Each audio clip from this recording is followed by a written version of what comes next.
that should be actually the part of a social practice, and we should actually change those areas by mass awareness. This slide actually is also actually the medical side. Actually, it is important to rule out delirium. Sometimes what happened, why dementia is important, why dementia is very difficult to treat. Dementia patient actually, when he suffers from, suppose urinary infection, suppose if I am not suffering from dementia, I have urinary infection, I have simple respiratory infection, I am suffering from influenza, COVID, XYZ. It is very easier for me, relatively easier for me to tackle. As my age is less, I have enough immunity, but if the patient is a dementia, he or she cannot tell his symptoms normally. So many times this type of patient used to suffer from medical illness much more than the rest of the population. So patients with dementia along with suppose urinary infection, influenza, COVID, XYZ, they are very prone to develop much more severe disease, right? In comparison to the rest of the people who are not suffering from dementia. Number one, why? Number one, their age. Number two, due to dementia, they are not able to tell their symptoms in the body. They are even not able to communicate. They are not able to take that. They are not able to actually communicate to the family members that I am suffering from respiratory distress. I am suffering from panic situation. By the time when fever comes, then already sepsis. There is full-blown sepsis. Another thing is that, particularly we face this type of problem in COVID era. In the dementia patient, all you know the dementia patient actually, they are actually not able to communicate with the others. In the COVID era, due to the lockdown or due to the confinement in the room or the houses, they are not able to communicate with the others. In dementia patient, it's much more important. They should communicate with the others. It is actually train their brain. If as last 2 to 3 years, as most of the dementia patients actually confined in their own houses or own rooms, they are not even allowed to talk with the other family, other neighbors. It was very difficult to treat the dementia patients also. They are much more confined to a particular room, and their brain is already in much more critical situation. So the communication with the rest is much more important for the dementia patient. And suppose any infection, any sodium potassium fluctuation, sodium potassium sodium hyponatremia, those patients are suffer from delirium, that's abnormal behavior. Depression, this is important. Depression in elderly many times is actually suppressed. Many times it is unnoticed, many times it is undiagnosed. Depression in elderly. Suppose a younger population or young generation people, age of 20, 30, he may or she may take the consultation from a psychiatrist or the psychologist for depression. But older age, if they suffer from depression, they may, many times their tendency to suppress the fact that suffering from depression. So, if patients suffer from depression for a long time, it is observed that the prevalence of the chance of getting dementia or forgetfulness is much more high. This is the fact. This is the observation. And in dementia patients, sometimes depression may be the first dementia. Sometimes, not all dementia, some dementias. So dementia patients, they suffer from depression, and the depression actually promote or aggravate the dementia. So this is the vicious cycle. These are the other disorders to consider in differential diagnosis of aging, Alzheimer's disease, just like age-related memory impairment, alcohol or drug abuse, vitamin B12 deficiency, cellular abstinence, all those factors are there.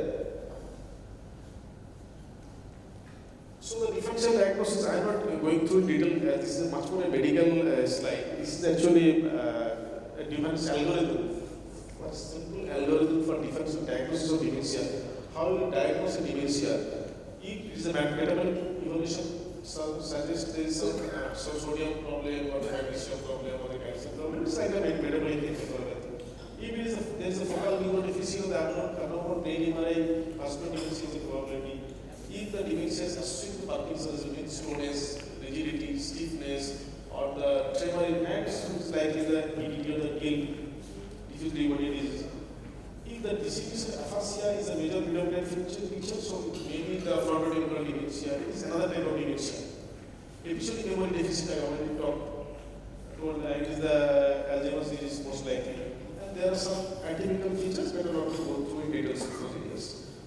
So the diagnosis and assessment of patient with suspected Alzheimer's disease is the guidelines by the American Neurological Association, step-wise guidelines. Step 1 is the pre-diagnostic test.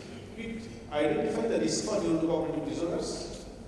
Required tools is the risk factor assessment, medical history, laboratory test. Step 2 is the assess the performance. It is the step 2, assess the performance, is the cognitive assessment. Step 3 is the assess the daily functioning. Step 4, assess the behavioral symptoms. And step 5, identify the caregiver and access needs. We must give emphasis on the primary caregiver training, primary caregiver assessment.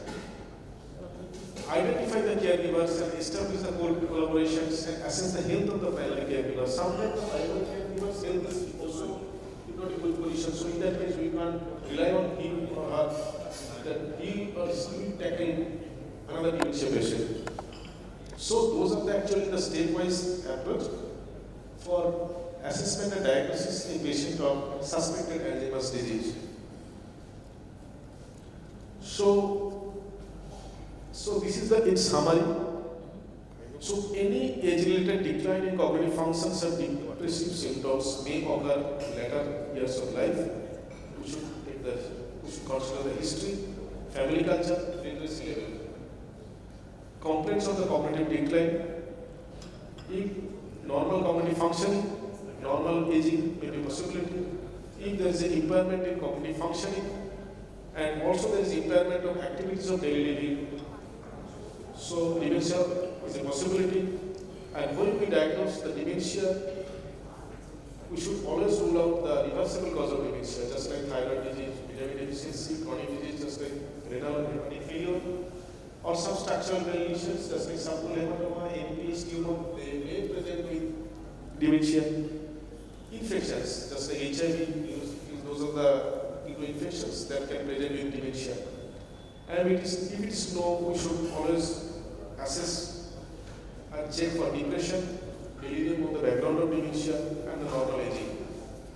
So, in nutshell, to diagnose or to identify the Alzheimer's dementia, we first know what is dementia, what is the difference between the dementia, the amnesia, what are the different types of dementia. Different types of dementia is most important dementia commonly tackled in our day-to-day life practice is the Alzheimer's disease. Second is the muscular dementia. Muscular dementia is after the stroke there is dementia. And when we tackle a person of dementia, always we should take care about the caregivers, about his clinical conditions.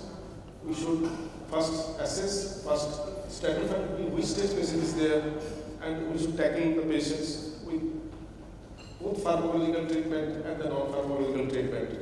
I think my next speakers will tell in detail regarding the pharmacological treatment and the caregiver approach. So I will just stop my speech now, and thanks.